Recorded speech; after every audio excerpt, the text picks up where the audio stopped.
Novembre. 5 novembre 1961. Mère préfère que nous ne nommions pas P. Richard dans notre livre sur Sri Aurobindo. J'ai fait tout ce que j'ai pu toutes ces années pour essayer de le tenir à distance. Il a un pouvoir assourique terrible. Pour moi, c'est entre nous.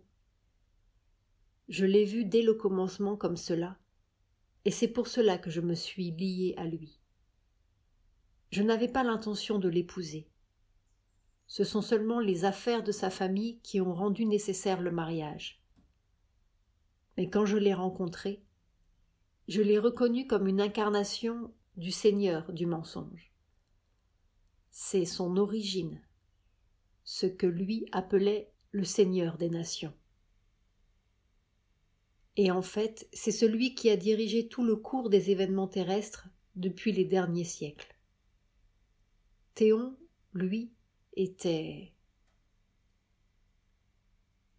Ce n'était pas un choix, c'était une décision du Suprême. Je les ai rencontrés tous les quatre Asuras. Le premier a été converti. C'est celui que les religions appellent Satan, l'Asura de la conscience. Il s'est converti et il a travaillé. Il travaille encore. Le second s'est annulé dans le suprême. Le troisième, c'était le Seigneur de la mort. C'était Théon. Et le quatrième, le maître du monde, c'était le Seigneur du mensonge. Et Richard était une émanation, ce qu'ils appellent en Inde des vibhutis. La tradition indienne fait une distinction entre une incarnation directe, avatar, et une simple émanation, vibhuti, sortie de la conscience d'un dieu ou d'un diable. Théon était le vibhuti du Seigneur de la mort. C'est une histoire admirable, un roman, tu sais, qu'un jour peut-être on dira, quand il n'y aura plus d'Asura. À ce moment-là, on pourra en parler. Mais enfin, lui, Théon, m'avait fait trouver le mantra de la vie, le mantra qui donne la vie. Et il voulait que je le lui donne. Il voulait l'avoir. C'était une chose formidable. Et ce mantra était gardé dans un lieu. Il ne s'agit pas d'un lieu physique. C'était le mantra qui donne la vie. Ça peut faire renaître n'importe qui, mais ce n'est qu'une petite partie du pouvoir. Et ce mantra était enfermé, scellé, avec mon nom dessus, en sanskrit. Moi, je ne savais pas le sanskrit à ce moment-là. Lui le savait. Il m'a emmené dans cet endroit et je lui ai dit « Il y a une sorte de dessin. Ce doit être du sanskrit. » Parce que je savais que les caractères étaient comme cela.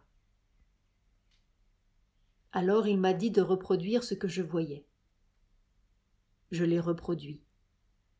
Et c'était mon nom, Mira, écrit en sanskrit. C'était pour moi. Il n'y avait que moi qui pouvais l'ouvrir. Il m'a dit, nous faisions cela en état cataleptique, ouvrez et dites-moi ce qui est là. Alors il y a quelque chose en moi qui a su immédiatement et j'ai dit non. Et je n'ai pas lu. Je l'ai retrouvé quand j'étais avec Sri Aurobindo et je l'ai donné à Sri Aurobindo. Mais c'est encore une autre histoire.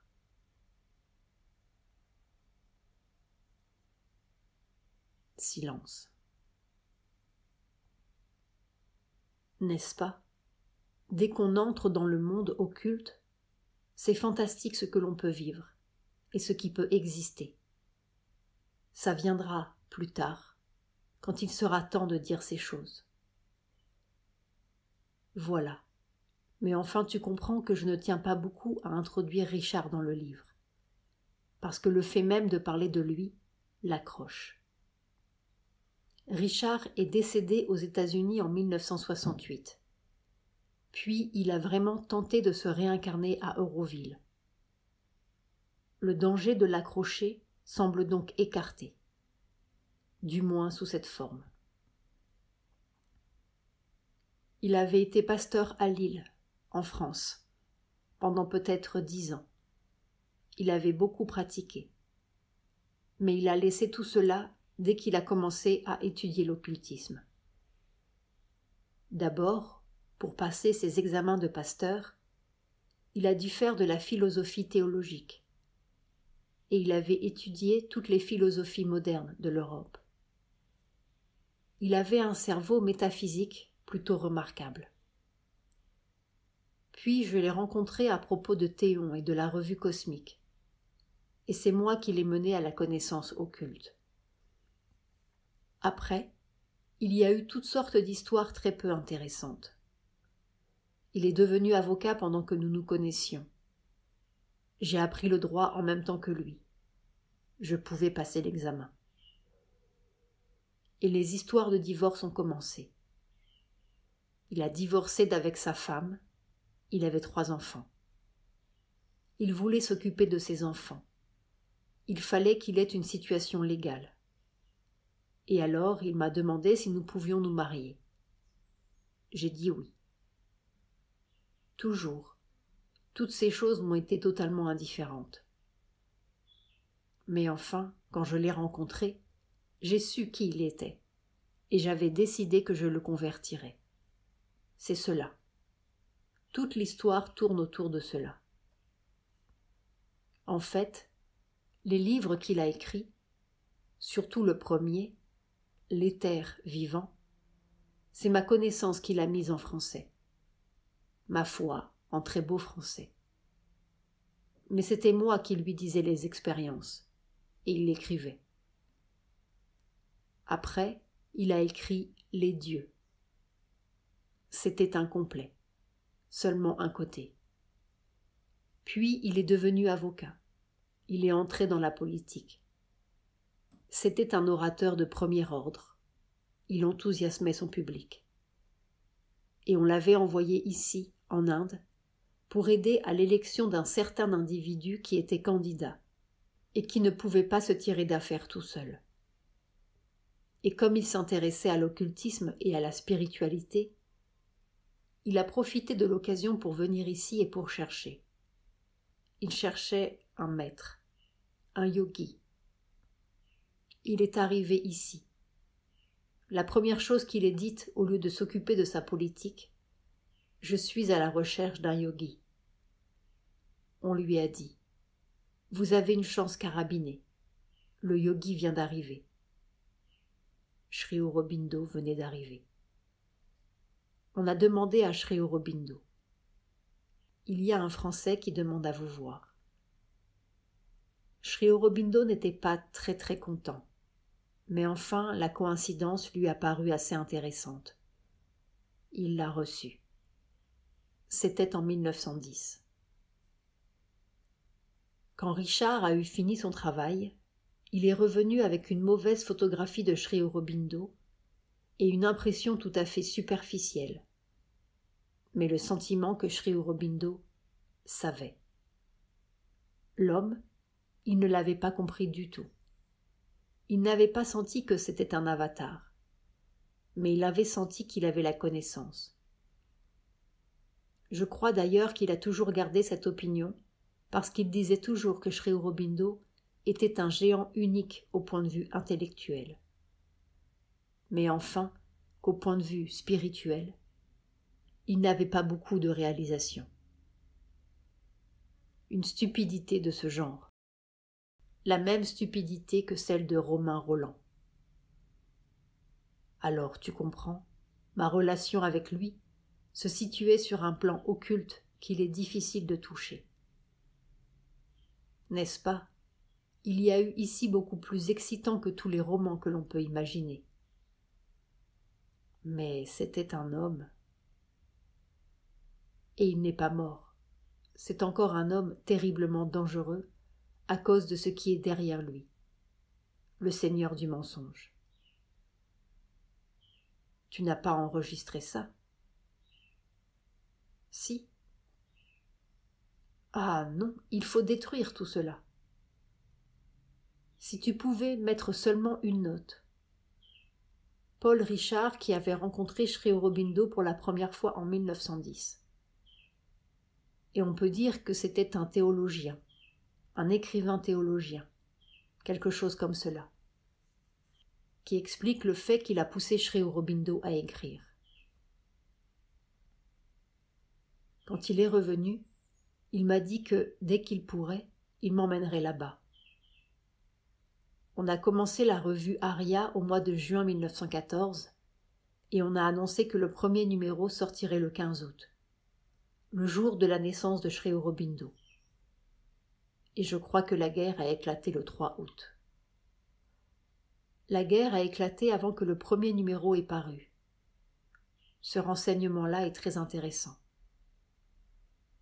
Le mois de juin, le 21 juin, était le jour de l'anniversaire de Paul Richard. Le 28 juin eut lieu l'assassinat de l'archiduc d'Autriche, François Ferdinand, à Sarajevo. Alors, le 21 juin, on a annoncé la parution prochaine de l'Aria, et le premier numéro devait paraître le 15 août. Et entre le 21 juin et le 15 août, la guerre a éclaté. Mais comme tout était prêt, nous avons publié tout de même. J'ai écrit dans mon livre que Paul Richard lancerait simultanément à Paris une revue de la Grande Synthèse. Est-ce vrai? Nous ne nous souvenons plus où nous avions déniché ce faux renseignement. Mais ce n'est pas vrai. Il n'a jamais été décidé cela. Jamais. Jamais. La revue Aria était bilingue. C'était une seule et même revue. Une partie en français et une partie en anglais. Mais publiée ici, à Pondichéry. Il n'a jamais été question de rien publier en France. C'est inexact. C'est absolument faux. C'est de la légende. On a publié cette revue moitié en français, moitié en anglais. C'est moi qui ai tout traduit. Assez mal d'ailleurs. J'ai remarqué d'ailleurs que dès que l'on parle de Richard, sans le savoir, on est amené à dire des mensonges. C'est pour cela que je me garde de ce sujet terriblement. Le français venait en premier, et le premier numéro commençait par le pourquoi du monde. Richard avait mis le désir comme origine du monde.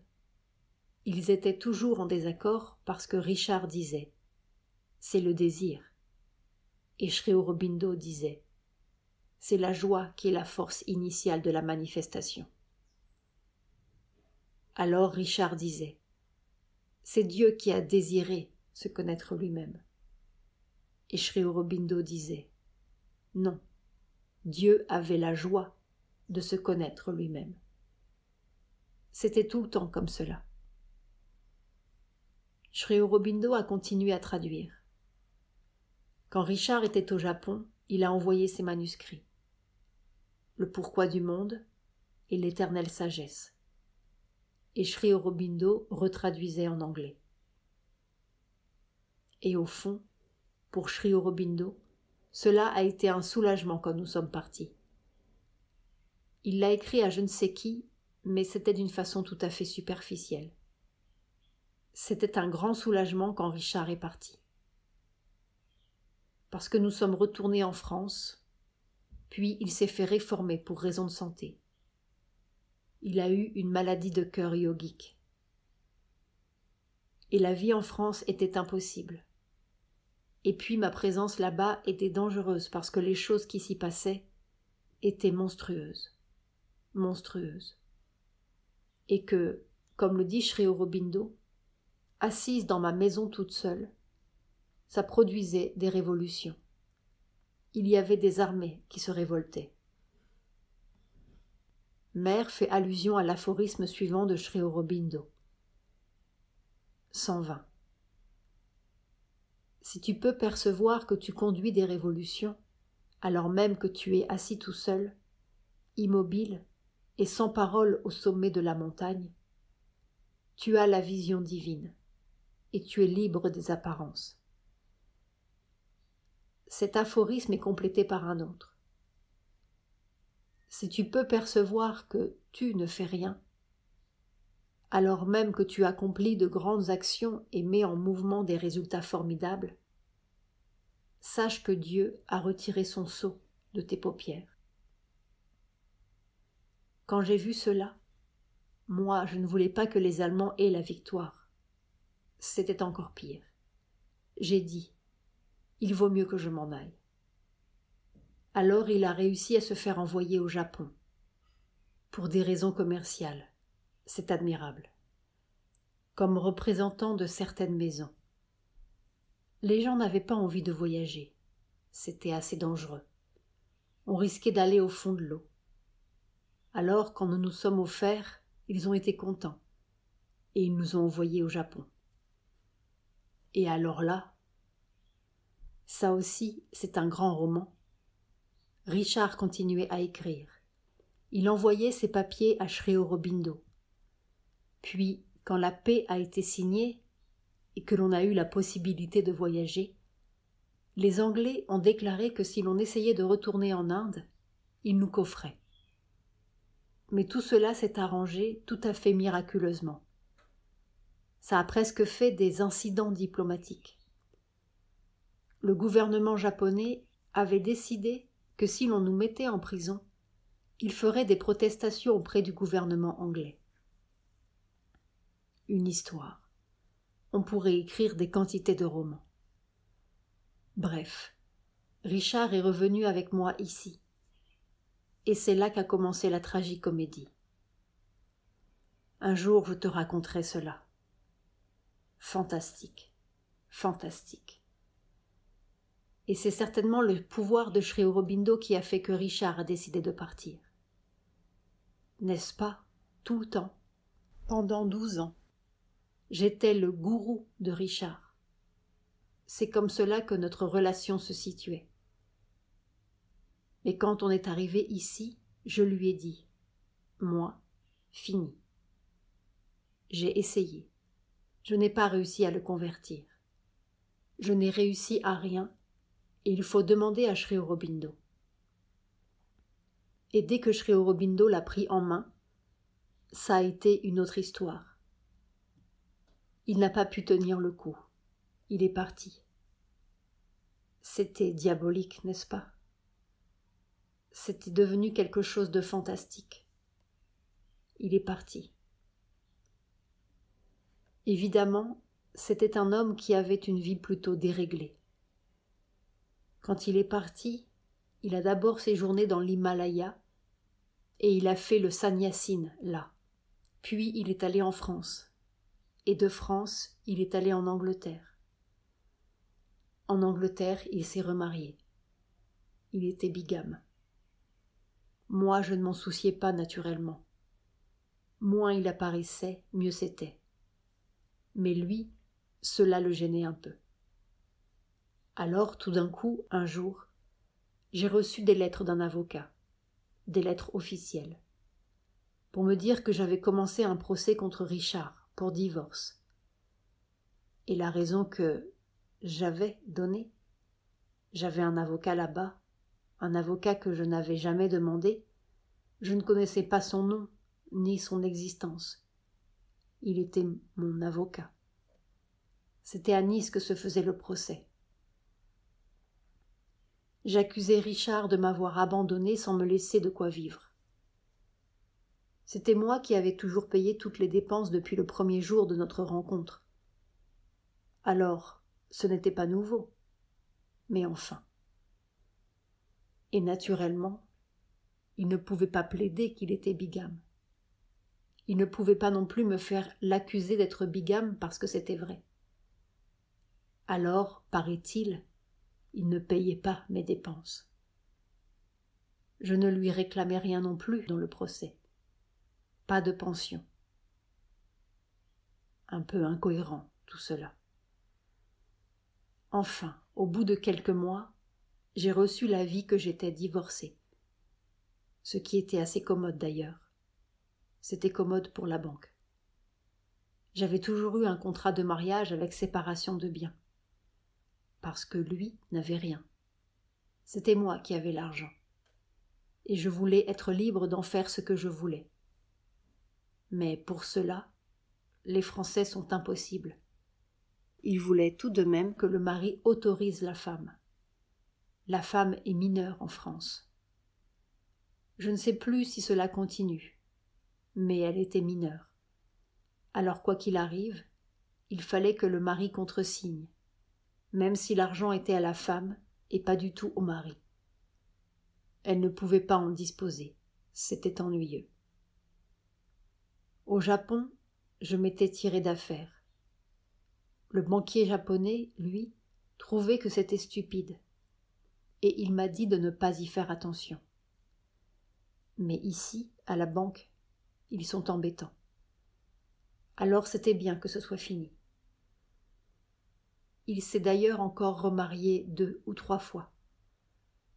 Maintenant, il est père d'une nombreuse famille, je crois. Il a des petits-enfants, peut-être des arrière-petits-enfants. Il est en Amérique. Quelqu'un m'avait dit qu'il était mort, mais moi je sentais qu'il ne l'était pas. Puis, tout d'un coup, est arrivé me disant, elle était pleine d'admiration, qu'elle avait rencontré Richard, qu'il savait prêcher aux gens d'une façon épatante. Mais tu sais, il avait une vie. Je n'aime pas parler de ces choses. Ça ne m'intéresse pas. J'ai vécu toute ma vie, comme Sri Aurobindo l'a dit, absolument libre. Je passais à travers les événements comme on regarde un cinéma. Je me regarde vivre comme on regarde un cinéma. J'avais une vision intérieure, une volonté intérieure. J'avais ma raison intérieure de faire les choses, qui était un ordre reçu et dont j'étais consciente, mais extérieurement, fantastique. Naturellement, ça ne pouvait pas être autrement. Ici, à Pondichéry, les derniers jours auraient pu devenir tragiques. C'était impossible, n'est-ce pas? Le grand argument. Il était parfaitement conscient de qui j'étais. Il me disait « Mais enfin, puisque tu es la mère éternelle, pourquoi as-tu choisi Aurobindo comme avatar? Choisis-moi. Il faut que tu me choisisses. Moi. » C'était l'Asura qui parlait quand il parlait. Alors je souriais. Je ne discutais pas. Je lui disais, riant, « Ce n'est pas comme cela que ça se fait. » Puis un jour, il m'a dit, « Ah, tu ne veux pas. » Mère fait un geste à la gorge. « Eh bien, si tu ne me choisis pas, voilà. » C'était un grand gaillard avec des mains formidables. Alors je suis restée bien tranquille et j'ai dit, « My Lord, my Lord. » Seigneur, Seigneur, comme ça, au-dedans. J'appelais Sri Aurobindo. Et je l'ai vu arriver comme cela. Geste qui enveloppe mère et immobilise tout. Alors les mains se sont relâchées. Il y a eu des marques sur mon cou. Après, un autre jour, c'était la même scène. Toujours la même scène. Il prenait tout le mobilier. Ce n'était pas à nous, nous avions loué la maison avec le mobilier. Et il commençait à le jeter par la fenêtre dans la cour. Un roman. Silence. Mais tu comprends, ce n'était pas la lutte d'un homme contre un dieu, c'était la lutte d'un dieu contre un dieu. Et il est évident que quand il était comme cela, il avait un pouvoir formidable. Formidable. Il obligeait tout le monde à lui obéir. Mais c'était le mensonge. Et il prêchait une spiritualité ascétique. Tu ne peux pas t'imaginer. Il est remarquable que toute la tradition indienne dépeint les asuras comme de grands ascètes. Ils veulent arracher le pouvoir à force d'ascèse et d'austérité. Et en fait, les hommes sont incapables de percevoir et de saisir le vrai pouvoir. Il est transparent. Et à quel point il était convaincant. Et il ne pouvait pas voir un jupon sans... Garçon, fille, tout y passait. Fantastique. Selon le vœu de mère, nous avons effacé tout l'enregistrement qui précède. Mais ayant retrouvé dans nos papiers la transcription de cette conversation, il nous a paru bon, les années ayant passé et les circonstances étant changées, de conserver en grande partie ce texte pour son intérêt historique. Les difficultés de mère sont toujours les difficultés du travail terrestre. Nous ne pouvions guère passer sous silence cet asura particulier qui dérange la terre si particulièrement. La suite de l'enregistrement de cette conversation a été partiellement conservée. Il avait écrit « Le Seigneur des Nations ».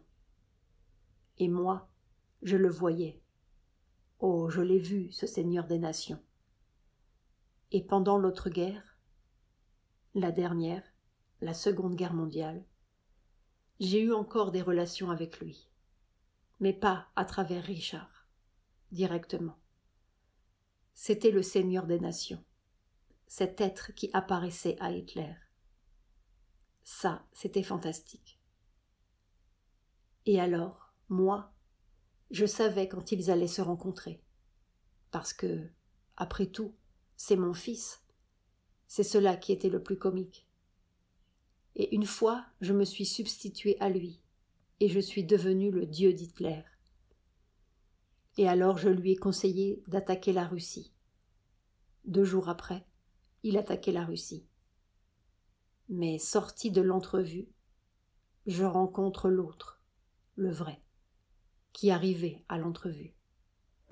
Il était assez furieux. Il m'a demandé pourquoi j'avais fait cela. J'ai dit « Ça ne te regarde pas », parce que c'était cela qu'il fallait faire. Et alors il m'a répondu « Tu verras. Je sais que tu me détruiras, mais avant d'être détruit, je ferai autant de décombres qu'on peut en faire. Tu peux en être sûr. » Alors je revenais de mes promenades nocturnes, et je racontais cela à Sri Aurobindo. Cette vie-là. Les gens ne savent pas ce qui se passe. Ils ne savent rien. Rien. Mais c'est fantastique. Il y avait, de temps en temps, des gens qui étaient un peu conscients. Comme quand je passais toutes mes nuits de la dernière guerre au-dessus de Paris pour qu'il n'arrive rien. Pas intégralement, mais une partie de moi. Je planais. Plus tard, on a su que des gens avaient vu. Il y avait comme une grande force blanche, avec une forme indistincte, qui planait au-dessus de Paris pour que Paris ne soit pas détruit. C'était une tension si constante pour Sri Aurobindo et pour moi, pendant toute la guerre, que cela avait complètement interrompu le yoga. Et c'était pour cela que la guerre est venue. C'était pour arrêter le travail. Parce que, à ce moment-là, il y avait une descente extraordinaire du supramental. Ça venait comme ça.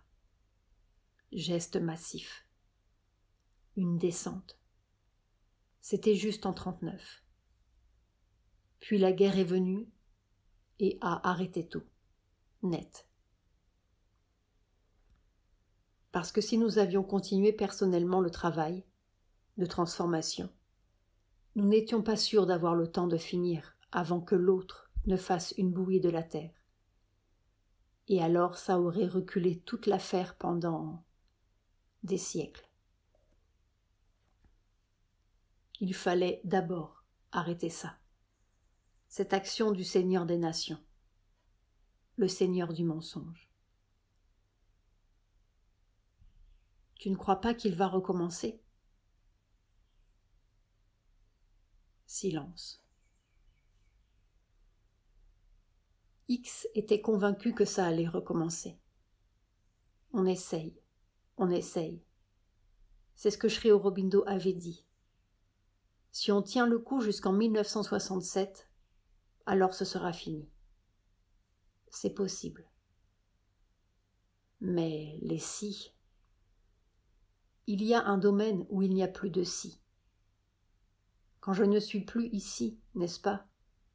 Quand je suis là-bas, il n'y a encore aucun signe de l'inévitabilité. L'endroit où X voit, c'est tout mélangé. J'ai eu un certain nombre de visions, mais pas la vision de la guerre inévitable. Ce n'est pas qu'il n'essaie pas. Voilà. Il existe encore un enregistrement de cette partie de la conversation. Nous n'avons pas gardé la suite, hélas, sauf la toute dernière partie. Silence. Alors, petit, quand auras-tu fini ? Depuis le moment où j'ai su que Sri Aurobindo attachait de l'importance à ce livre, j'ai beaucoup regardé. Je t'ai dit ce que j'avais vu l'autre jour. Je ne t'ai pas dit cela. Tu m'avais demandé. On choisissait les photos, et tu avais choisi cette photo de la méditation. Sri Aurobindo sur son lit après son départ. Et avant, moi, j'avais vu la photo où il est jeune. Et au moment où je la voyais, Sri Aurobindo était là, et il m'a tout d'un coup pris des millénaires en avant. Je t'avais raconté ça. Et il m'a dit « The beginning of the legend », le début de la légende. Alors j'ai compris que c'était cette photo qu'il fallait pour le livre. Mais il est évident qu'il fait de ton livre le starting point, le point de départ, de tout ce qui se pensera et se dira, et se fera sur le plan intellectuel, sur la terre. Mais je t'assure que je t'aide, et il t'aide. Il faut lui demander. Si ça, mère désigne la tête, ça pouvait se tenir tranquille. Il y a une grande tension là, les tempes. Si tu pouvais juste monter ta conscience de façon à recevoir l'indication quand tu as des problèmes à résoudre. Tu reçois l'inspiration d'en haut. Et tu tiens ça tranquille, tranquille, tranquille, la tête. C'est ça qui fatigue. Tu sais, 2-3 minutes de silence font beaucoup, et ça ne prend pas de temps. Tu n'as pas le temps, autrement j'aurais eu un problème à te poser. Ce sera pour une autre fois. Lequel ? Sur la découverte du supramental dans le Veda et chez Sri Aurobindo. Il y a quelque chose que je ne saisis pas très bien. Parce que dans le Veda, ce n'est pas complet. Non, ils en avaient eu un hint, aperçu, comme une vision de la chose. Mais il n'y a aucune preuve qu'il l'ait réalisé. D'ailleurs, pour moi, il me paraît impossible que si ça a été réalisé, on ne retrouve pas ce qui était avant. Il y aurait des traces, et il ne reste pas de traces. Parce que Théon savait aussi. Il savait. Il appelait ça, je ne sais plus, le nouveau monde, ou la nouvelle création sur la terre et le corps glorieux. Je ne me souviens plus de sa terminologie. Mais enfin, il connaissait l'existence du supramental. Il en avait eu la révélation, et c'était ça qu'il annonçait. Et il disait que ce serait par la découverte du Dieu intérieur, que c'était cela qui mènerait à la chose. Et pour lui, comme je te l'ai dit l'autre jour, c'était une densité plus grande, ce qui paraît être une expérience correcte. Eh bien, de mon côté, j'ai fait des investigations et j'ai eu d'innombrables visions sur l'histoire de la Terre. J'en ai beaucoup parlé avec Sri Aurobindo. Silence. D'après ce que Sri Aurobindo a vu, et que moi j'ai vu aussi, les Rishis avaient eu le contact, l'expérience, comment dire, une sorte de connaissance vécue de la chose, mais qui vient comme une promesse pour dire « c'est ça qui sera ». Mais ça ne reste pas. C'est cela qu'ils ont eu. Et c'est une très grande différence avec la descente. Ce que Sri Aurobindo appelle la descente du supramental. C'est-à-dire la chose qui vient et qui s'établit. Parce que même quand j'ai eu cette expérience, la première manifestation supramentale, le 29 février 1956, que le Seigneur a dit « le moment est venu ». Eh bien, ce n'était pas une descente complète. C'était la descente de la conscience, de la lumière, et d'une partie, d'un aspect du pouvoir. Et immédiatement, ça a été absorbé dans le monde de l'inconscience, qui engloutissait tout ça. Et ça a commencé à travailler depuis ce moment-là. Ça a commencé à travailler dans l'atmosphère. Mais ce n'était pas la chose qui vient et qui s'établit définitivement. D'ailleurs, nous n'aurons pas besoin de le dire parce que ce sera évident. Mais l'expérience de 56, c'était encore un pas de plus. Mais ce n'est pas la chose définitive. Et ce que les Rishis ont eu, c'était une sorte de promesse, une expérience individuelle. Enfin, il y a un problème que je te poserai. Tu n'as pas le temps maintenant. Tu ne veux pas me l'écrire ?